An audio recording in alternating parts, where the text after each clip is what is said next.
Jävlar. Tjena Pike Knights. Nu är det äntligen dags att gå igenom mina beten för vår, för gädda 2022. Kör vi!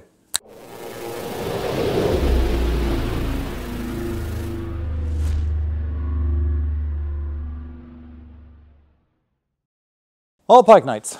Nu tänkte jag gå igenom mina beten som jag har plockat ut framförallt för fiske efter gädda vår 2022. Viktigt att tänka på är att det här blir väldigt subjektivt. Det är alltså min helt egna låda. Så jag har inte liksom pratat med andra folk och tagit tips från andra eller någonting. Utan det här är helt min personliga låda vad jag själv fiskar med. Så om ni inte håller med eller om ni har andra tips eller beten som ni gärna fiskar med får ni jättegärna skriva det i kommentarerna. Viktigt att veta då, eftersom det är min subjektiva bedömning, det är att jag blev väldigt färgad av min tidigare säsong, speciellt slutet av säsongen. Och det som verkligen var klassiskt för den förra säsongen, och det kan man se på det här bordet, det var att hårdbeten fick en jätterenässans. Och det var två anledningar till det. Den ena det är att utav de 6 gäddor över 10 kilo som vi fick upp på Pike Knights förra året så var 5 av dem på hårdbeten. Och jag kommer gå igenom vilka beten det var. Den andra saken det är att det är sjukt, och det här är vad jag tycker. Jag tycker att det är sjukt roligt att fiska med hårdbeten. Det blir liksom annorlunda än att bara veva in någonting. Man får leka med tempot, man får använda sjunkhastigheter på olika sätt. Det blir lite bättre tyngd när man kastar dem. Det är liksom flera saker som jag trivs jäkligt bra med när det gäller hårdbeten. Och därför ser mitt bord ut som det gör. Det här gör ju inte att gummibeten helt plötsligt liksom har blivit dåliga eller att de inte funkar. De funkar alldeles utmärkt och ger såklart också jättefin och jättestor gädda. Men för mig personligen så har det blivit på det här sättet. Kollar man då på våren så är det några, om man ska säga ledord eller vissa grundfundament som jag följer. Och det ena det är suspending. Jag tittar jättemycket på beten som har en lugnt sjunkande funktion. Alltså jag vevar hem dem och så kanske de går liksom ettrigt eller lugnt eller sävligt genom vattnet. Men sen när jag stannar till då ska de ha ett lugnt sakteliga sjunk. Får jättegärna rulla lite grann. Då tycker jag att shit, det här är ett bete för mig. Så suspending kommer ni se att det är väldigt mycket av de beterna jag använder som har den typen av funktion. Sen en annan sak som jag har märkt väldigt mycket och börjat fundera väldigt mycket på, det är kontrast. Jag har märkt att gäddor gillar oftast beten som har en tydlig kontrast. Alltså någonting som är väldigt mörkt åt ena hållet och någonting som är väldigt ljust. Och en av de mest klassiska sakerna som jag har märkt med det är vit buk och mörk grön. De två färgerna ihop. Så det kommer ni se på en hel del beten. Och det här är ju egentligen klassisk gäddfärg. Men jag tittade en hel del på videoklipp när jag fiskar med olika beten under vatten. Och beten som har en väldigt tydlig liksom, särlinje mellan att ha en mörk rygg till exempel och en ljus buk. De får ett väldigt liksom, tydligt utseende i vattnet. Och om det påverkar eller inte, det är jättesvårt att säga. Då är man inne i hela den här debatten med okej, men är det egentligen så viktigt med vilken färg betet har eller är det vad du som fiskare tror på? Och det är ju en jätteintressant diskussion och en som vi kan hålla väldigt länge. Men det är i alla fall någonting jag har märkt. Så suspending, kontrast. Det är saker som jag tittade en hel del på när jag byggt den här lådan för 2022. Sen är det mina klassiska knep det här med att jag har gärna naturligt färgade för klara vatten och grälla färger för grumligt vatten. Och det fortsätter också. Sen har jag fiskat och börjat fiska på några av de större sjöarna i Sverige. Och då har jag märkt att på våren så är rödsvart superbra som färg. Rödsvart och papegoja. Det var då till exempel vi fick 4 gäddor över 10 kilo på den här papegojfärgen. Så papegoja och den typen av färger är ett starkt inslag på det här bordet. Så långt de generella principerna och varför mitt bord ser ut som det gör. Om vi då ska börja kolla på hårdbeterna så kan vi ju ta vad ska man säga, det som funkade bäst först då. Och det är busterjörk. Klassiska nya vassa krokar. Klassiska 15 cm i färgen papegoja. Det var min kompis Andy som började fiska med det här. Det är en av hans favoritfärger. Så han började fiska med det när vi var ute. Och hinkade upp då 4 gäddor över 10 kilo. Det är den samma. Eller ja, lite större kanske. Ja, det är den. Den där är större. Den där är större.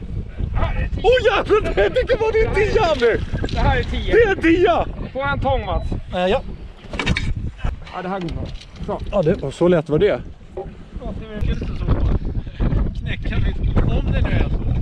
Ja, men är det inte... 9 måste du... Håller du händer där? Ja, 9. Kolla på den. Nummer 2. Vi får se. Kanske en 10 till.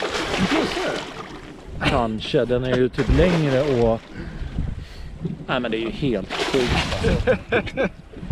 Det är en 7 till. 6. Härligt. Och det här slutade med att både jag och Andy stod och dängde det här betet nonstop och hade superfiske. Vi fick 20 gäddor över 7 kilo och 4 gäddor som sagt över 10 kilo. Så då är det såklart att man blir lite påverkad. Så den är en given kandidat nu i min beteslåda för våren 2022. Och det ska bli superkul att se om den kan leverera på samma sätt. Är det så att gäddan vill ha lite större bete, då kunde inte jag låta bli. Jag har ett av mina favoritbeten när det gäller större jerkbaits är ju den här Big Bandit. Och den görs ju exakt samma papegojfärg, för det här är ju från CVC då. Så en Big Bandit i papegoja i den här spending-varianten också. Ni märker ju, det är liksom bara box efter box eller box som blir kryssad för. Så en papegoja Big Bandit suspending får definitivt hänga med i betslådan. Och skulle vara jättekul om man kunde få någonting på under våren 2022. Så den får hänga med. Jag har ett gammalt favoritbete. Och det är en färg som tyvärr har utgått från Busterjörk. Och det är en färg som kallas för Black Parrot. Det här är ett bete som har levererat om och om igen. Både sen höst men även tidig vår då. Så det är också en given kandidat. Eftersom färgen har utgått så var det till slut svårt att få tag på dem i den vanliga sinking-versionen. Så jag började köpa på mig flera sådana här i shallow. Och de har jag fått vikta på olika sätt. Antingen med vikt precis där kroken sitter, tråd på krokarna eller då sån här power dot till exempel. Och det positiva med det är att de här får en suspending-aktion som är av superklass verkligen. Det är lätt ett av mina favoritbeten när jag ska fiska med jerkbait och ha en riktigt bra suspending-funktion. Då är de här shallow busterjörkarna 15 cm med någon typ av lätt viktning till. Säg någonstans mellan 3 och 5 gram. De är superheta och därför en given kandidat med dem. Jag vandrade lite längs det. Det är rätt roligt så här på vårarna. Jag fiskar ju mycket från land. Och när man går då längs land, då är det ju, det som man kan säga, det som har gömt sig i snö kommer fram i tö. Och det är att man hittar en hel del beten som folk har fått bottennapp på. De har kastat upp dem på land, verkar det som ibland. Och ett av de betena var den här busterjörken. Det är också en shallow. Och jag har viktat den likadant. Men den är ju i rödsvart. Och det här vet jag är ett jättehett bete för till exempel Vänern. Och jag är supersugen och rädda det här betet och låta det komma tillbaks i action igen. Så det skulle bli superkul att se om jag får någonting på den här busterjörken. Har man liksom räddat den och gett den lite glädje i livet igen. Så det skulle vara skitroligt. Så det är de framförallt, alltså papegoja, rödsvart och Black Parrot. Det är givna färger som jag har med mig på mina busterjörks i min låda. Men det är en färg som jag har då, om man säger naturlig, eller det här som jag pratar om med kontrast. Och då är det gäddfärger. Och jag tror att det är Söder som har kommit ut med den här gäddfärgen på busterjörkbetarna.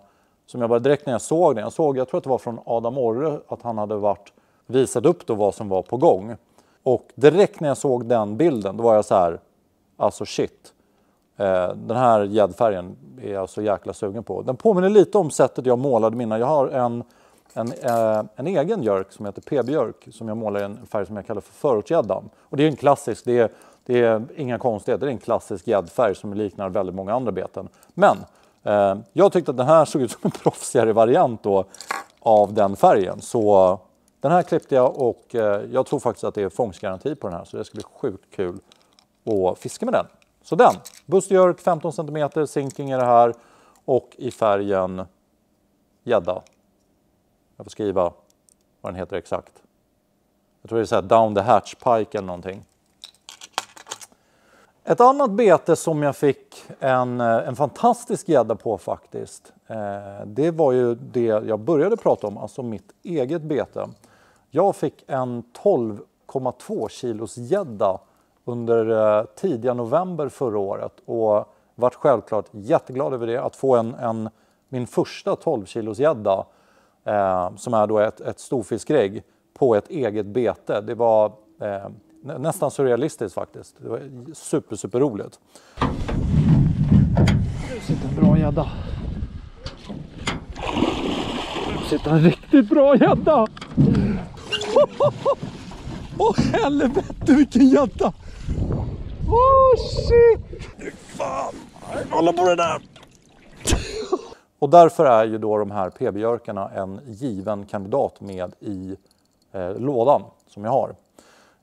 Jag har till exempel den här förortsgäddan. Alltså som ni ser, det här är ju det jag tror väldigt på. En väldigt klar buk och sen mörk rygg. Så ett bra kontrastbete. Och sen en gäddfärg då som gäddorna verkar gilla under våren och förleksperioden.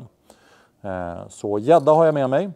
Sen bad jag, det här var ju ett samarbete mellan mig och två jätteduktiga betestillverkare. För det är två bröder som heter Bait Brothers Sweden.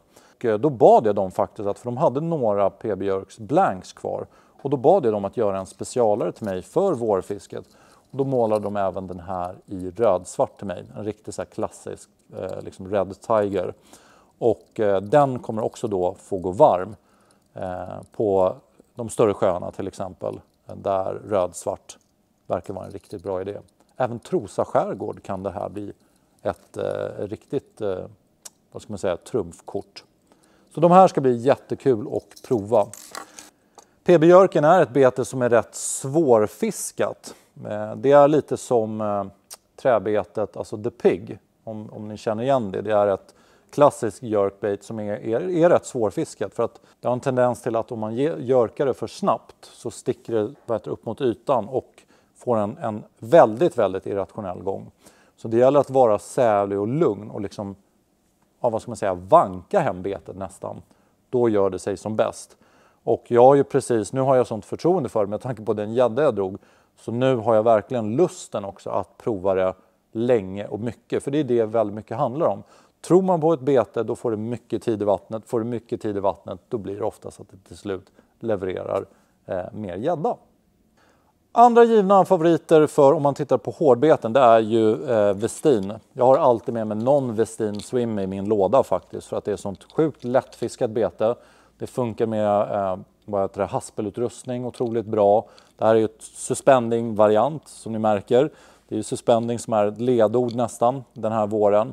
Och då har jag Westin Swim i suspending. Det är ju 53 gram, 12 cm Westin Swimmen då är det som jag fiskar med.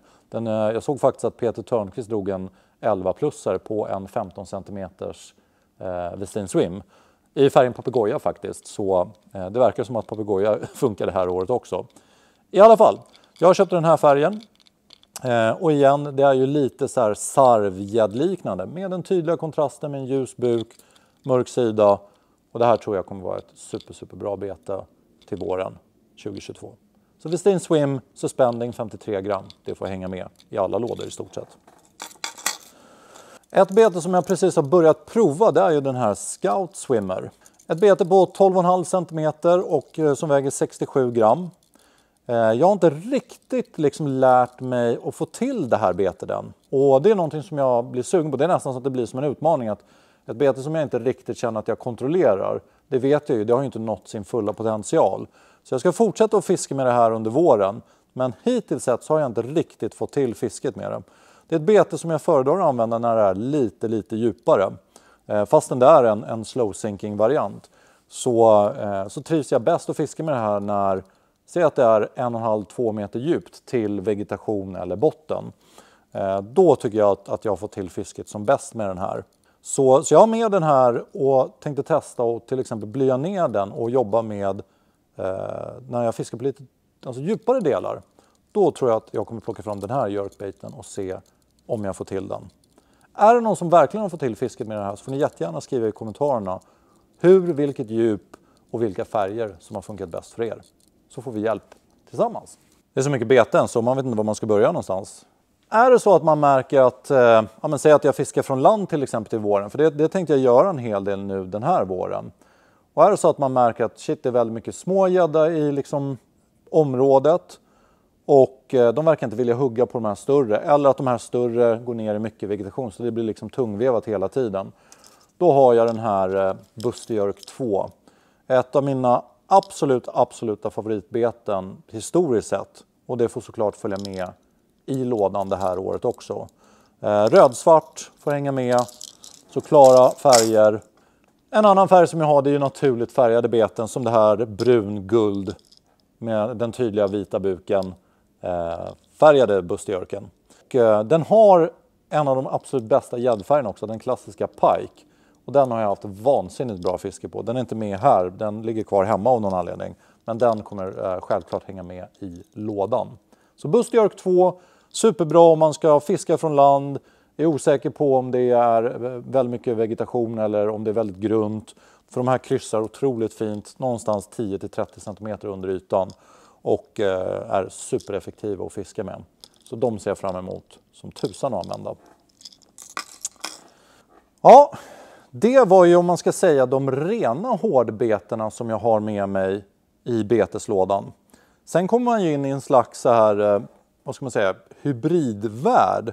Där man blandar hårdbeten med gummi. Men samtidigt så jerkar man oftast de här beterna. Så jag vet faktiskt inte riktigt om man ska kalla dem för tailbeten eller jerktailar eller jerkbaits eller vad ska man kalla. Om man tittar till exempel på en klassisk sån så är det ju svartsonkers McTail. Ett bete som väger 94 gram och en av mina favoriter när det gäller just de här jerktail-beterna. Skriv jättegärna i kommentarerna, vad skulle ni kalla den här typen av bete för någonting? Skulle ni kalla den för ett jerkbait, ett tailbete eller en jerktail eller en glider, slider, swimmer? Ja, det ska bli spännande att se. Hur som haver, allt det handlar om det är ju beten man kan jerka fram men som har någon typ av gummidel med. Och då har jag en del som är mina riktiga favoriter. Om vi kollar bara på, om vi struntar i vad vi kallar dem utan bara kollar på de beterna jag tar med mig som är gjorda på det sättet. Så är det dels svartsonker, den här McTailen. Och den här sarv-norsfärgade varianten tycker jag är superfin. Och jag har haft bra på den här redan förra året. Jag har även en färg som vi kommer kolla på ett riktigt klassiskt tailbete som är den här nors. Och den är nog min absoluta favorit. Och den har jag på den här McTailen också. Det här är ett bete som många känner igen. Och ett bete som har otroligt många egenskaper. Man kan ju byta den här tailen eller vrida den tailen man har bara. Så kan man få en mängd olika aktioner. Som till exempel att den går uppåt när man jerkar. Om man har tailen på det här sättet. Vrider man den så att tailen pekar neråt. Så får en mer liksom simmande funktion neråt. Man kan sätta på det som väldigt många känner igen säkert. Det här med en big tail på. Och då får den det där sävliga, stora rullandet liksom tailen. Man kan sätta på en paddel. Då får man ännu mer rullande gång. Och så vidare och så vidare.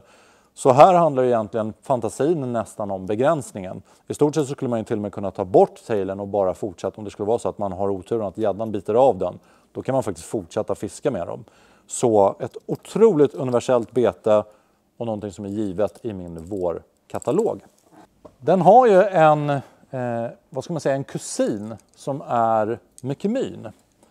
Och det här är ett bete som, om man tittar på den större versionen, som jag faktiskt precis ska börja fiska med. Jag fick ett tips från Jesper Vedin att det här var ett superroligt bete att fiska med. Och så kom de i nya färger och då var jag så här, fan, det blir perfekt. Jag gillar ju att till varje säsong så vill jag alltid ha någonting nytt som jag inte har provat tidigare. För att se om man kanske hittar något nytt favoritbete som kan leverera eller som är roligt att fiska med bara. Och jag känner på mig faktiskt, om man ska säga någonting i förväg, att det här kommer bli ett av dem. Så det är mykemyn den större. Det är det som väger 83 gram tror jag.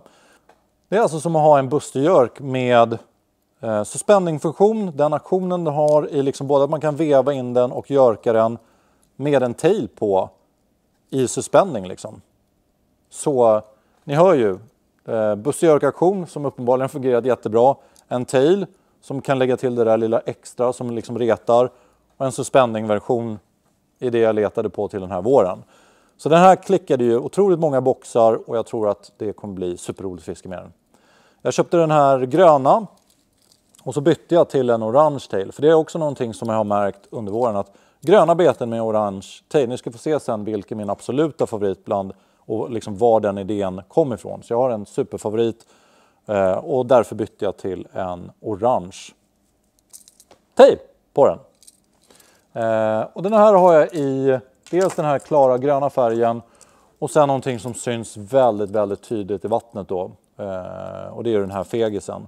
Så är det så att det är grumligt eller blåsigt eller någonting, då tror jag att det här betet kommer bli superbra verkligen. Så grönt, klart och tydligt, mörkt, både med orange tail på. På samma sätt som Buster Jerken har en mindre lillebrorsa om man säger, så har ju även Mycket-Myn en lillebrorsa. Och den har jag i massa olika varianter. Den här skitmörsvarianten på den äldre varianten är någonting som jag definitivt kommer fiska med. Också ett jättebra bete att fiska med när man fiskar från land till exempel, använder haspelutrustning. Då tycker jag att det här är superroligt. Lite mer svårfiskat än vad Buster Jerk 2 är. Men den har ju tillägg då, om man tycker det är svårt så är det bara att lite mer tålamod när man fiskar med den. Och sen veta då att fördelen med att ha en liten tail och reta gäddan det där lilla extra, det kan vara det som avgör om den hugger eller inte. Så att ha med någon typ av sån här tailbete, eller vad vi ska kalla det, det är en superbra idé. Och någonting jag trivs jättebra med när jag fiskar från land. Så den får hänga med. Ett bete som jag inte har fått till än. Men när jag har provfiskat med den, jag har ju ett ställe vid Bockholmen i Bergshamra i Stockholm som har öppet vatten i stort sett året runt. Och där står jag och provar otroligt mycket beten. Och ett av dem som jag har provat är ju det här Sam Jerk Tail. Ett bete på 21 cm som har en otroligt fin suspending funktion, eller aktion.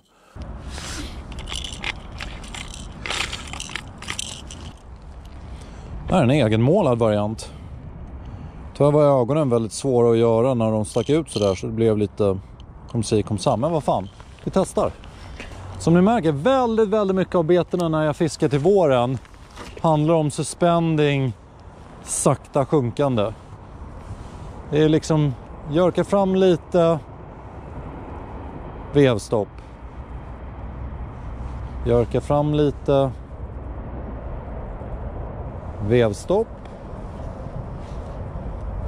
Då ser ni liksom hur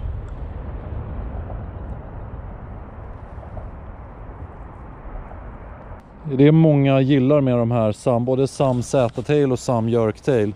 Det är ju just deras den här suspending vikten. De är helt otroliga. Så gäddan börjar kolla på den. Den står still, gäddan börjar bestämma sig, man trycker till den lite, pang. Och så smäller det på. Och jag har fiskat mycket med tail-varianten. Jag har bara en sån i lådan det här året, för jag har massa andra tailar som jag vill köra med.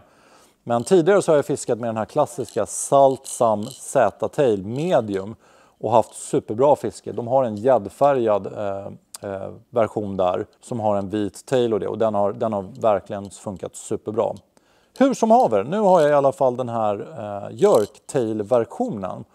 Och den har liksom jerk-aktionen, men tailens den här otroliga suspending-versionen. Och sen som ni hör nu när jag rör på den här, så har den en jättetydlig rasselkula i. Eller kulor, jag vet inte om det är en eller fler, men att det låter, det är ingen tvekan om. Så de här ska bli superroligt. Jag tror de här börjar utgå tyvärr ur sortiment, så jag klippte några, och eftersom det fanns många färger att tillgå så målade jag den här själv. Jag har en färg som jag kallar för Green Mamba Men väldigt klar ljusgul buk och sen gröna sidor så här. Som jag har trivts jättebra med. Funkar superbra i Mälaren till exempel. Så den här målade jag om. Sen har jag några till som jag ska testa. Och se om jag kan få det. För jag har inte fått någon gädda på de här Jerktailen än. Jag har sett att Tobias Ekvall, det var så jag började verkligen titta på de här mer. Det var ett inlägg från Tobias Ekvall, för de sålde de här på kanal gratis. Och det var då jag sa, fan. Jag vet ju att tailen har funkat, alltså den vanliga klassiska tailen. Och då var jag jättesugen att testa den här Jerktailen då. För det är skillnad, bryggan över till tailarna ser annorlunda ut på om det är en Jerktail eller om det är den klassiska tailen. Då är det, om man tittar på den här lilla, då är det bara en vanlig enkel brygga på den här när det är en tail. Så. Men på Jerktailen, då har det som en hulling som håller kvar tailen nära kroppen. Så det är skillnad på dem. Så kolla om ni ser, om ni hittar några. Så ska vi se om de kan leverera det här året. Det som är roligt med dem, det är att det blir ju nästan som, vad ska man säga, Salts motsvarighet till Svartzonkers, den här McTailen. Och därför har jag moddat den också med en paddel. Och det här är ju som ni ser färgen papegoja. Så en kraftigt sån här rullande med massa rassel och i färgen papegoja då borde funka tycker jag. Så jag har med mig en i lådan för att se om jag kan få till någonting med den. Så den får hänga med. Sen har vi även, om man tittar, det är så mycket beten här så, men egentligen det Jerktail betet som jag använder, och det är Guppy Junior. Det är den här jag målade om en Guppy Junior Shallow i den här färgen som jag kallar förortsgäddan då. Och har haft superbra fiske med den. Jag hade svårt med Guppy tills egentligen Guppy Junior kom. Jag fick inte riktigt till fisket med dem. Men sen när Guppy Junior kom och sen när Guppy Junior Shallow kom och jag kunde få till den här suspending-aktionen på dem, då började de funka för min typ av fiske. Och där var den här gäddversionen då som jag målade. Jag gillar ju att fiska med beten som jag själv har målat, så de får ju mer tid i vattnet. Så det är inte så typiskt, då kan man inte få tag på någon som funkar. Det är inga problem alls. Jag har flera andra i de klassiska färgerna, så det är bara det att det är otroligt roligt att måla beten själv. Och det rekommenderar jag alla att prova. Är det så att ni vill få till era egna färger, måla beten själv. Det är superroligt och sjukt kul när man får gädda på dem. Men i alla fall, tillbaks till tråden. Guppy Junior Shallow. Det värsta med Shallow, det är att när jag målade om den här själv, då fick den ju ett lager av lack som gjorde att den tyngdes ner lite, och då fick den en riktigt bra aktion. Den vanliga klassiska versionen av Shallow är väldigt ytgående. Så jag har dem i andra färger, alltså originalfärger, men då har jag satt på någon typ av vikt under kroppen. Och då får de den här riktigt fantastiska, faktiskt, om jag ska säga det själv, suspending-aktionen som jag tycker är superbra att ha på våren. Det här året så tänkte jag även testa ett tillägg till. Jag har ju testat Lilla McMy och Buster Jerk 2 massvis tidigare. Men det är ett bete som jag inte har testat alls när jag fiskar från land. Och det är den här Guppy Downsize. Ett bete på 9 cm som väger 35 gram. Så det funkar ju lätt med de flesta haspelutrustningarna. Superfin aktion. Jag köpte den här i den vanliga versionen då. Och den är ju rätt grundgående. Så jag har bara testat att sätta ett 2 grams powerdot på. Och få se om det behövs eller inte. Jag har inte testat det här fullt ut. Så jag har även en utan vikt på. Och så ska jag jämföra dem lite och se vilken som levererar bäst. Men ett super roligt bete att fiska med. Lätt att kasta, du får med den här extra tailen då om man jämför med Buster Jerk 2. Och det ska bli superkul att se om den är en värdig motståndare till Lilla McMy som jag har haft så bra fiske på tidigare. Så den här ska bli superkul att testa och köra från land framförallt då under våren 2022. Färgmässigt så plockade jag på mig mer naturliga färger på de här. För det var Sumpan Sportfiske hade 3 stycken sådana här för 200 spänn. Så jag klippte 3 på en gång. Och då tog jag de som fanns kvar. För det var ju en utrea-låda. Men de hade blåvit till exempel och den här. Som jag tycker är superfin också. Den här skulle ju kunna gå för mört, sarv. Kanske inte sarv men mört, brax. Och andra fiskar som gäddan gillar att slafsa i sig. Så det här ska bli super roligt att prova. Det har ju gått från hårdbeten, hybridbeterna, alltså jerktail-världen. Och nu är vi framme vid det vi verkligen klassiskt kan kalla för tailbeten. Jag har gått från att lite så här ogilla tailbeten för att det är så otroligt vanligt att de liksom korvar ihop sig. Och om jag står och kastar och ett bete strular hela tiden. Det enda jag känner det är liksom inte glädjen om när jag får hugg på den utan irritationen varje gång det strular. Så de hamnade liksom lite i skymundan. Men jag är som många känner till en sån här huggfantast. Jag älskar när det hugger stenhårt på prylar. Speciellt på prylar som man vevar lugnt och långsamt fram. Och det är någonting som är så här klassiskt på våren. Och då har det byggts upp en sån här, tailbeten är svårslagna när det gäller det. Jag bestämde mig för att jag ska ta med en drös och se om jag kan få till dem lite bättre. Att jag får lära mig att kasta ordentligt eller någonting. Så att de inte korvar ihop sig. Man kan ju även, jag har en video där man kan dra på sån här krympslang över bryggan. Som får den att bli lite styvare och inte lika lätt att flyga fram och bli en sån här kanelbulle då. Så det går ju att göra massa sådana saker. Men jag är sådär, jag vill jättegärna kunna byta saker snabbt om det är så att jag vill ha någon annan tail. Så jag vill inte ha någonting som liksom hindrar mig från det. Men jag tog ut några favoriter det här året. Kollar man på ett av de tailbeterna som är mina favoriter och som jag faktiskt har en 10+ på. Så är det den som jag känner igen som Scary Tail. De här kallas nu för Maximus Predator Tail tror jag. Det är ju ett bete från Fladen. Ett av de billigare faktiskt beterna som finns där ute. Jag tror att den kostar 79 spänn eller någonting. Det jag får göra med de här väldigt ofta är att jag antingen målar om dem som jag gjort med den här versionen. Och sen även får byta tail och krokar på dem. Man hamnar ju på ett jättebra tailbete för under 100-lappen fortfarande när man har gjort det. Så det är någonting som jag klart rekommenderar. Den här som jag har målat om sedan tidigare. Och sen har jag köpt, jag tror den heter Frog eller någonting. Jag kan skriva. Den här i alla fall. Och det jag gjorde med, om vi börjar att titta på den jag köpte nyligen. Så bytte jag tail till en vit och lite tåligare tail. Och sen så bytte jag krokarna och bryggan då. Det här betet, jag fiskade en hel del i Trosa förut. Och Trosa är känd så här på våren att vara väldigt grumligt. Det är mycket sediment, mycket jordbruk och det som ligger där omkring.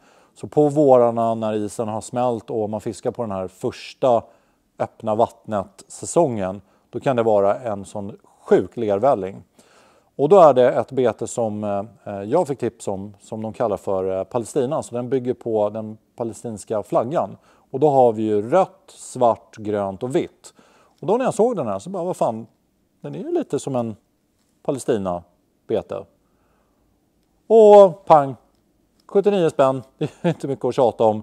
Så då köpte jag en och så modde jag den på samma sätt som jag fiskade i Trosa då. Det här ska bli superkul att se om den funkar. Dels så tycker jag att det är jättekul för att det är ett billigare bete. Alltså kollar man på så här handgjorda tailor det, då kan man ju prata om liksom priser upp mot 500, 700, 800 och så vidare. Så det är superkul att man kan hitta någonting som förhoppningsvis då funkar jättebra men som inte kostar skjortan. Så Maximus Predator Tail Or eller vad den heter, 50 gram. De har även en som är på 80 gram och den trivs jag absolut inte med. Så den säger jag köp ej-varning på. För den har en jättekonstig gång och jag fick inte alls till den. Och det här handlar om att jag inte har fått till den. Det kan vara så att ni som har testat den och fått till det har fått jättebra fiske. Men om man kollar på mellan 50 gramman och 80 gramman så skulle jag säga 50 gramman 100 miljoner mer procent på den. Om det fanns någon sån möjlighet. I alla fall, så Palestina ska bli sjukt kul att testa. Och sen har jag då målat jag ville ha en i den här klassiska, om man säger Black Parrot-färgen. Så jag målade en själv. Och på så här rödsvarta beten så har jag märkt att svart tail. Jag fiskade med en Black Parrot-aktiv version på en banded tail back in the days. Och den hade en liten sån här svart tail och det funkade superbra. Så vart jag så här, fan svarta tailar, det är inte så många beten som jag har det på. Så jag slängde på en lite mörkare tail på den här. Så 50 gramman Maximus Predator tail. Är det så att ni vill ha någonting som är lite billigare men som har fungerat jättebra. Som sagt, jag har ju en 10-plussare på den så jag vet sedan tidigare att de funkar superbra. Så det är ett jättestarkt tips. Andra varianter som jag köpte av den. Jag köpte dels den där palestinaktiga. Sen köpte jag deras papegojaktiga färg. Jag tycker inte den här är riktigt lika fin. Om man jämför då så ser ni att det är betydligt starkare kontrast eller man ska säga på det blå, röda och gula här. Om man jämför med den här Maximus-tailen. Men med tanke på att gäddan oftast hugger på tailen och inte på själva kroppen. Att det är tailen alltså som retar dem. Så tror jag att den här kommer funka trots allt. Kollar man på ett av de mest klassiska tailbeterna som jag började fiska med och som jag har haft superkul med så är det ju McMeon. Jag har med mig faktiskt en av de färgerna som jag fick mina första vårgäddor på när jag började fiska. Och det är den här McMeon i rödsvart med den här svartprickiga tailen. Så det här är en lite sådär, vad ska man säga, nostalgitripp för mig att ta med. Så en McMeon, det är ju 18 cm, väger 54 gram. Ett bete som definitivt att man ska ha tålamod när man fiskar med. För den går jättelätt upp mot ytan om man fiskar för snabbt. Så lugnt och fint, easy does it som det heter. Så kan ni få stenhårda hugg på den här badboyen. Jag tycker det är superkul när man fiskar de här långsamt. För att det känns så pass lite när man fiskar fram dem. Det blir inte speciellt mycket motstånd. Så det är liksom så här, är det något bet? Och så helt plötsligt bara smäller det på en gädda. Superkul. Så den rödsvarta. Och sen kunde jag inte låta bli att köpa på mig den här feghetsfärgen på den nya versionen. För det ska bli jättekul att prova. Det är gammalt mot nytt. Det är en sån här rolig grej. Ja, det har kommit ut en ny utgåva. Är det så stor skillnad? Är det någon ny färg som passar bättre? Och där är den här. Det här kommer ju vara superbra i grumligt vatten tror jag. Sen har jag, om man säger landfiske, som ni märker så har jag lite så här mindre beten som är lätta till mitt landfiske. Jag har hårdbeten i Buster Jerk, jag har hybrid-tailbeten i form av McMe och det jag ska testa nu med den här, Guppy Downsize. Och sen har jag även några tailbeten för det. Ett av dem är det här svartsonker-tailen Junior, alltså den lilla versionen av dem. Som ni märkte är den lilla versionen Buster Jerk, lilla versionen Guppy Junior och det här är lilla versionen då svartsonker. Ett bete som väger 49 gram och är alltså perfekt. Oftast när jag tittar på beten som jag använder till min haspelutrustning så är 50 gram om de är strax under eller strax över. Det tycker jag är helt perfekt för den typen av utrustning jag använder. Så den här som väger 49 gram är helt perfekt och färgen Nors är en av mina favoriter på den. Den här har jag fått en hel del gädda på och jag tror att den här säsongen kommer bjuda på några till. Trevligt! Juhu! Ett annat bete som jag kommer ta med mig och fiska från land med framförallt. Det går ju självklart, bara för att jag säger att jag fiskar med dem framförallt från land så går det alldeles utmärkt att fiska med dem från båt också. Men de här lite mindre betena är det jag oftast har med mig när jag ska köra landfiske. Och där är den här Sam lilla tailen. Det är ett bete som är 19 cm och väger 41 gram så det passar helt perfekt. Här har jag satt på en lite större tail faktiskt. Och då får jag en jättebra kontrast mellan den här naturligt färgade kroppen och den grälla orangea tailen. Skillnaden på det här om man jämför med lilla svartsonker. Det är att svartsonker har väldigt lite rassel medan den här har väldigt tydligt. Och det kan vara så här antingen eller ibland. Ibland funkar det lite mer lågmälda bättre och ibland funkar det här lite mer grälla bättre. Och då har jag en av varje så att jag kan testa. Tailbeten sen så är det ju några tailbeten som jag faktiskt vill prova som jag inte har provat tidigare. Ett av dem är det här Signature Krok Tail från Fladen. Ett billigt, jag tror det kostar 89 spänn eller någonting. Och är en av de stora överraskningarna faktiskt. Sådär. Direkt när jag började fiska med det så bara shit vad fint rull det har för ett så billigt bete. De här är på väg, eller jag tror till och med de har utgått tyvärr ur Fladens sortiment. Så skynda och fynda kan jag säga. Så den här gäddfärgade Fladentailen, alltså Signature Kroktail, ska bli superkul att prova.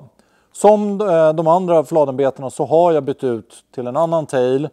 Jag ska faktiskt byta ut den här igen tror jag. För jag vill hellre ha en helvit eller lite så här pärlemoraktig vit färg. Och inte den här rena silverglittriga. Så den kommer jag nog byta. Men hur som haver. Det är i alla fall att jag byter ut bryggan, byter ut krokar och fjäderringar. Och sen har man ett superfint tailbete i den lite större klassen. Det här är ett bete som väger över 100 gram för gädda. Och då får man ju det under 100 spänn. Så om det är någon av er som har fiskat med det här redan och haft bra på det så får ni jättegärna skriva det i kommentarerna. Eller om ni har inte har haft bra på det. Det är också intressant att höra.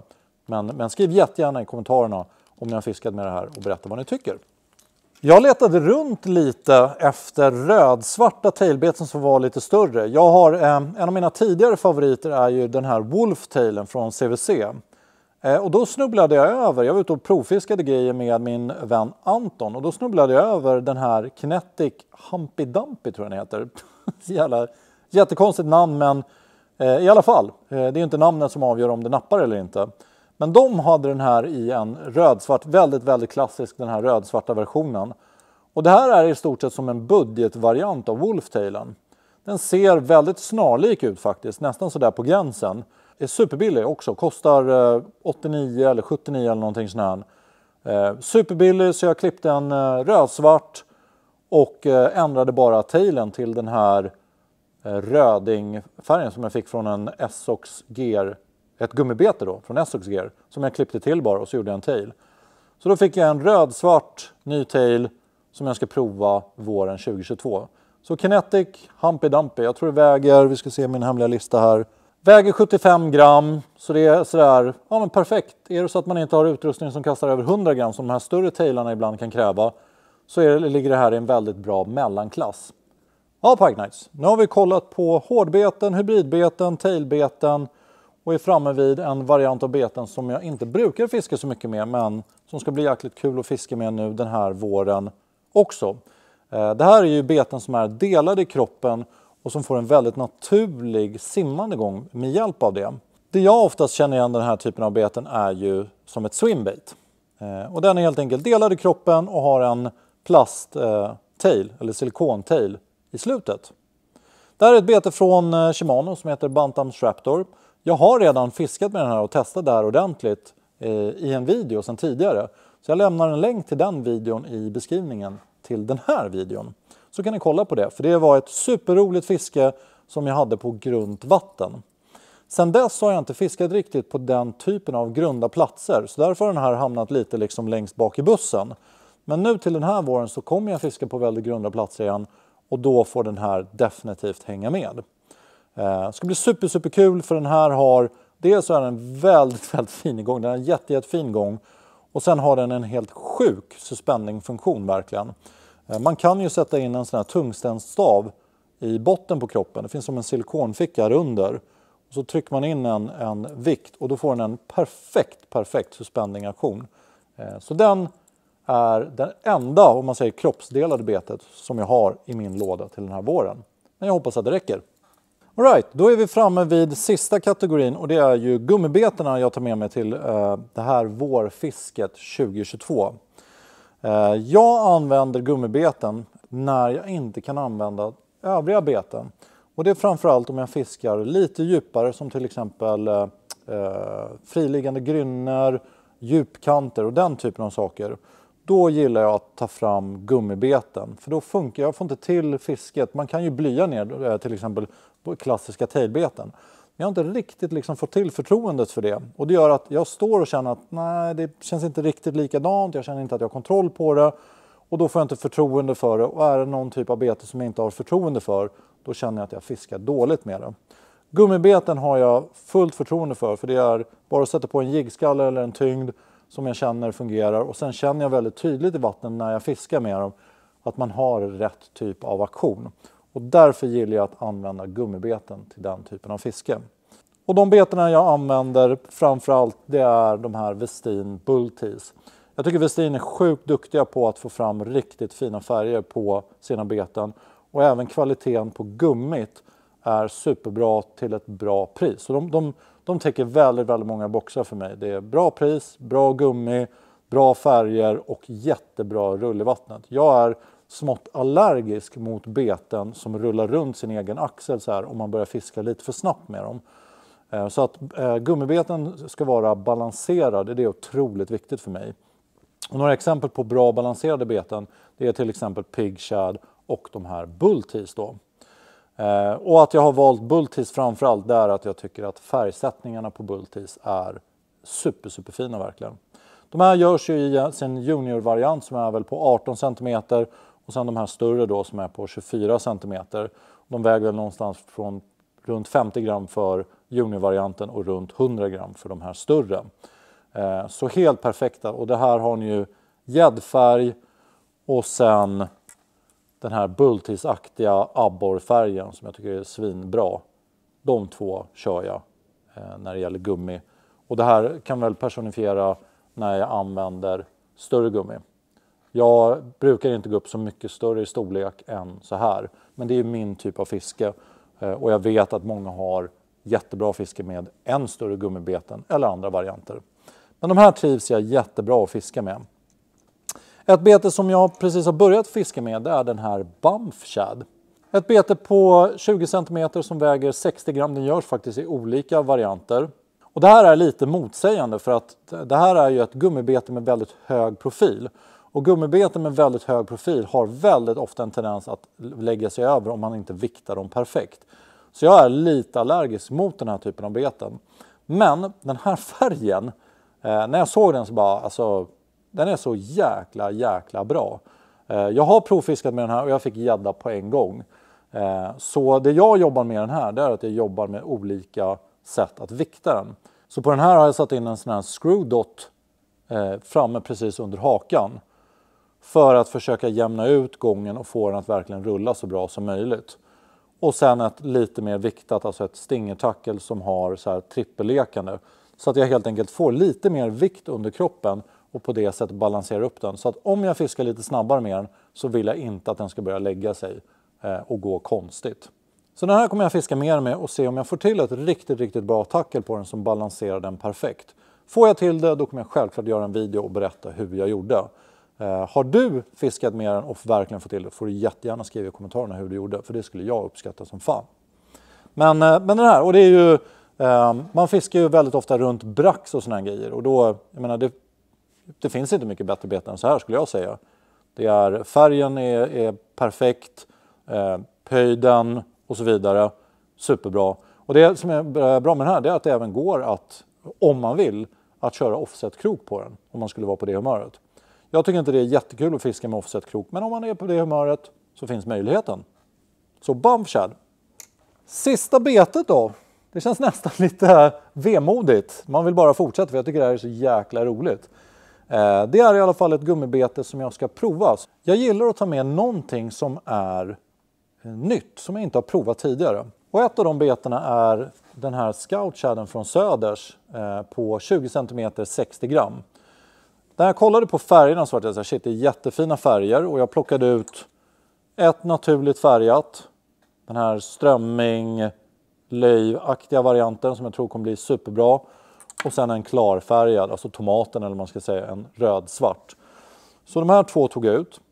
Och jag testade och liksom, jag provar olika. Jag testar med trippellekande för att få lite mer vikt. Jag testar med vanliga stingertackel med vikter dels antingen under kroppen eller framför. Så jag håller på att testa de här lite nu och se på vilket sätt jag ska få till viktningen riktigt bra.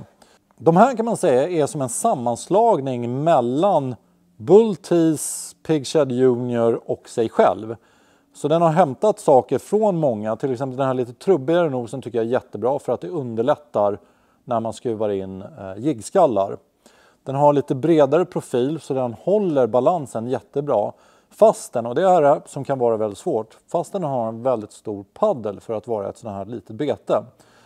Har betet en stor paddel så gör det att det slår väldigt hårt i vattnet och det gör att betet börjar rulla. Så har man otur och inte får till balansen i det gummibetet, då börjar de här snurra runt helt ohämmat. Men på grund av att den har den här lite bredare profilen och är lätt att balansera med jiggskallen eftersom den har en trubbig nos, så har jag fått till stingertacklarna väldigt bra och väldigt lätt på de här. Så de här ska bli superkul att se om de kan leverera någonting under våren 2022. Ja, Pike Knights. Det här var verkligen hur kul som helst.